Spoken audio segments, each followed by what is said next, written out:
Alright, so we got a brand new tournament, this time for Elixir and Rename Card. Against the Kilika Beast again! This is like the 5th tournament in a row.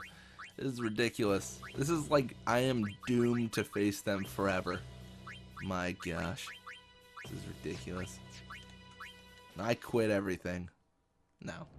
They're not too bad to face. They smashed me one game. And then it were difficult for the following 2 games after that. But now it's fairly calm now. But no, yeah. After the last tournament, kind of disappointing. All we got for pretty much all the effort we put in. I mean, we got some experience, which is nice, but we only got Rename Card for a prize. So now that we're jumping into another tournament, looks like Elixir and Rename Card are the prizes. I mean, it's not gonna recover our losses for how much we're paying for contracts. I mean, like what? I mean, how could it? Because just to run a tournament is at least 10,000 gil for us, which is a lot of money. I mean, and if it's a 3-round tournament, then it's 10,500 for just Ronso. So definitely a bit of money. But the Elixir will give us around 1250 in gil, so it will actually kind of offset a little bit. Most of how I've been funding this has just been grinding fiends in the me and high road. I mentioned this in a bunch of videos, I'm sure people know by now, but I am proceeding with the story while I'm proceeding with the players. So I'm at the me and high road, so I only have the amount of gil that I would normally have at the me and high road, and I can only grind fiends from the me and high road, which kind of makes it harder because, you know, you get in a fight and you get 100 gil, and then you're just like, alright, well, one game costs 3,500 for Ronso alone. And for everyone on my team, I would calculate it probably around 6,000 gil for one game. So yeah, it's definitely some leveling up. Kamari's almost to the end of Riku's path, and is just now, like, still at the me and high road, as I mentioned. So it is definitely interesting. But yeah, we're gonna focus on here though in this specific game is, of course, experience gain. We've got Ronso level 82, and I believe Ronso level 73. And Ronso's only like 10 to 15 experience. Oh no, I think actually exactly 13 experience away from the next level. So definitely good, and really, you know, really getting up there with the levels that we're attaining, because I mean, 83 is just one step away from 99. Like it is gonna take a lot more time, but like it's so close. It's so close. It's ridiculous. Like I don't know. It's like within our grasp kind of thing. Like you get like early 80s. I mean, like you're like, oh, I'm close. You get like late 80s. You're like, now I'm real close. We're about to get real close, basically. But yeah, what we're doing here is we are encountering some players, unfortunately. I mean, I'll deal with it, you know, I'll live. But just trying to pass around. We're gonna probably pass the newbie Ronso. What we're basically doing is we're kind of holding off until around a little after the 4-minute mark. And then what we can do is we can pass to our guy Ronso, and he can try to get a goal from the midfield. I've touched on this before, but the advantage with that is he'll get the ball, he'll try for a goal at the midfield, and then, I mean, if he misses, then they just don't have enough time to kind of counteract us and try again to score on us in this first half. He doesn't normally miss though. Like it's honestly very rare for him to miss, so that's definitely nice. Because he's got golden arm, so everything's like decreasing so much slower. Like look at that, Nizru couldn't stop us.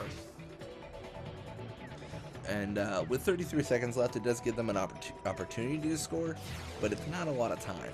They would have to score with their midfielder, who is Grave, and he's done it before, but I don't think it's gonna happen anytime soon. Because he's got high risk. High risk is not good. Not if you want to win.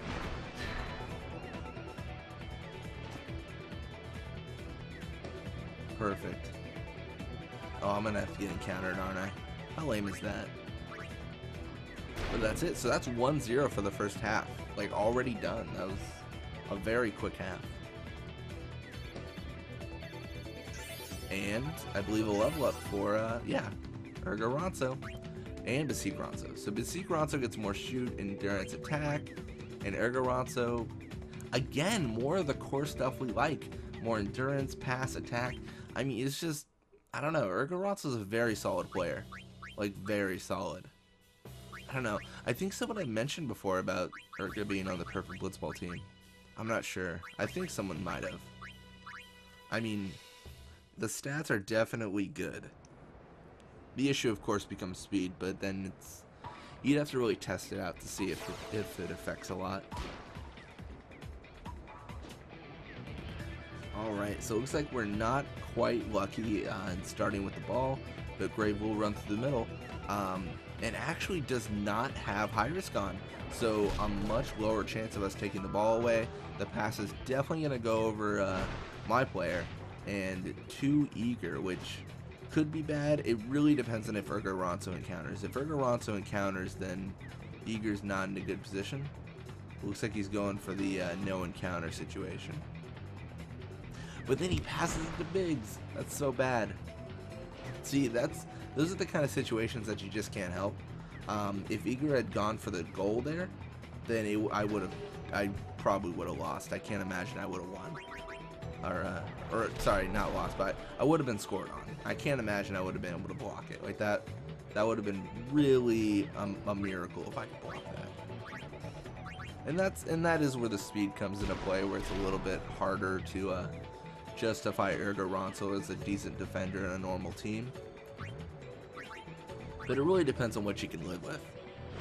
I prefer speed because I think it's such a crucial stat that it defines the entire game. It defines it less if it's one player that's slower, but like if you have, you know, the Ronso Fangs as I do now, it's your team needs to adapt being so slow. Like kind of like how we've adapted with Golden Arm and our guy Ronso. You gotta understand we can't just rush up to the goal. We're gonna have to do some long shots. We're gonna have to, you know, strengthen our defenders even more than we normally would, just because they are the only wall between us and a goal on us.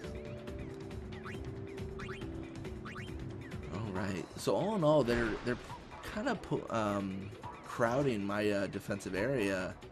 I'm gonna try to pass to Ronso. Hopefully get them, yeah, a little bit away and give me more breathing room, basically. So this is also another kind of a common situation we encounter, but we only have one goal for top scorer right now, but the top scorer prize is rename card, so it's not something we probably care about, honestly. Rename card is kind of when it comes to prizes. It lets us rename an Aeon, and it's worth 10 gil. So like the 10 gil is definitely recoverable. Like you could sell a potion for more, I'm sure. I think a potion's like 12 gil, and then rename card's 10, 5 or 10, and it's not worth sweating too much over. The Elixir, on the other hand, is definitely worth trying for. It's like it's a third of Ronso's pay right there, you know. Definitely not overpaid. He kind of is, considering he does nothing on my team really. He's just kind of hanging out.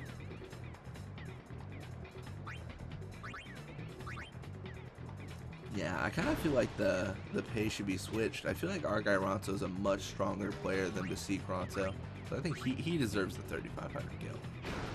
Let's be real with ourselves here.